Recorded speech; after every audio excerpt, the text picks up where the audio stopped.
nimekuja kwanza kwa jambo kubwa moja. Tarehe 3 mwezi wa 3 mwaka 2026 tulipata bahati kubwa ya kutembelewa na Mheshimiwa Naibu Waziri wa Elimu, Sayansi na Teknolojia, Mheshimiwa Wan Hafidh.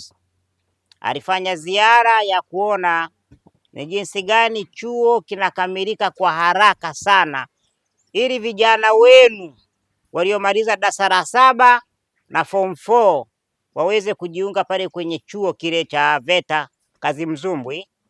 Na kwenye ule mradi pale ni wapongezi wale ambao mlimuuzia mwekezaji eneo na mwekezaji akalitoa kwa Wizara ya Elimu. Kuna makaburi ya ndugu zetu walioko mule ndani ya lile eneo la chuo cha VETA lenye ukubwa wa hekari 86, na mchakato ulishaanza huko nyuma, lakini serikali ilikwama kwa sababu hakukuwa na utaratibu mzuri wa ubani wa kuhamisha ndugu zetu. Kwa hiyo leo nilikuja hapa tujadiliane zile family jumla ya 250, kila mtu aseme ndugu yake tunampeleka wapi, au tutafute eneo la pamoja tuwaweke, kwa kuwa nyie ndo wenye miili ya marehemu. Kila mtu ana upendo, wengine huku sisi Wazaramo huwa tunatambikia kwenye makaburi, si ndio?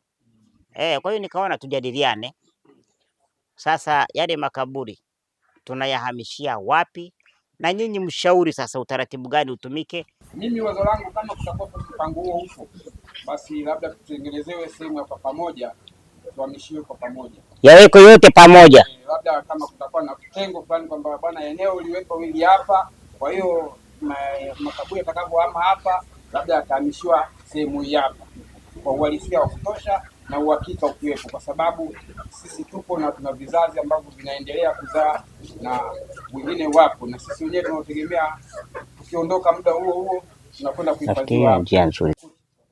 Unaitwa mzee nani? Asmani. Sasa ni kwamba kwa mawazo ya mzee Asmani tunaweza tukapanga tukasema labda tarehe 10 saa 2 asubuhi tunahamisha makaburi, kila mtu anaenda anakaa kwenye kaburi lake. Tunaleta magari, majeneza, si ndio? Tunafukua, tunaweka kwenye jeneza, unakaa kwenye gari limeandikwa baba yake Petro mzee Itozia Magoti. Tunaenda sehemu tumeshachimba, tunafika tunafukia pale, tunaweka na kibao pa. Tule tukashinda siku hiyo kutwa nzima huko.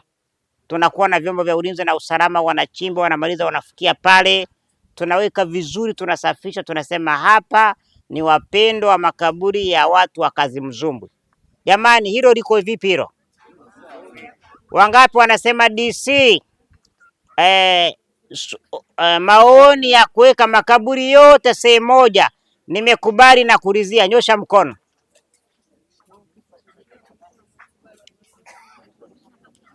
Sawa. Kwa hiyo sasa tushushe mkono. Wanasema mkuu wa wilaya, swala la kuchukua makaburi yote tuweke sehemu moja sitaki. Nyosha mkono. Pigieni makofi sana.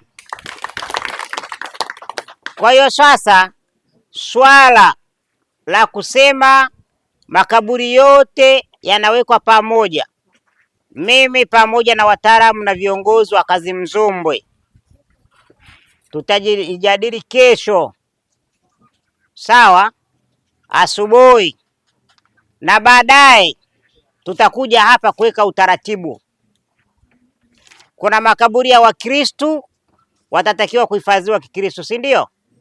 Kuna makaburi ya Waislamu yanatakiwa kuhifadhiwa Kiislamu. Tutakuja hapa tutajadiliana utaratibu wa kuyahamisha makaburi lini na kuenda kuyahifadhi wapi, na nyie mtatoa ushauri. Kuna mambo yenu ya Wazaramo, siku hiyo mnataka iweje? Si mna mitambiko yenu, na sisi serikali tuyachukua tuyafanyia kazi.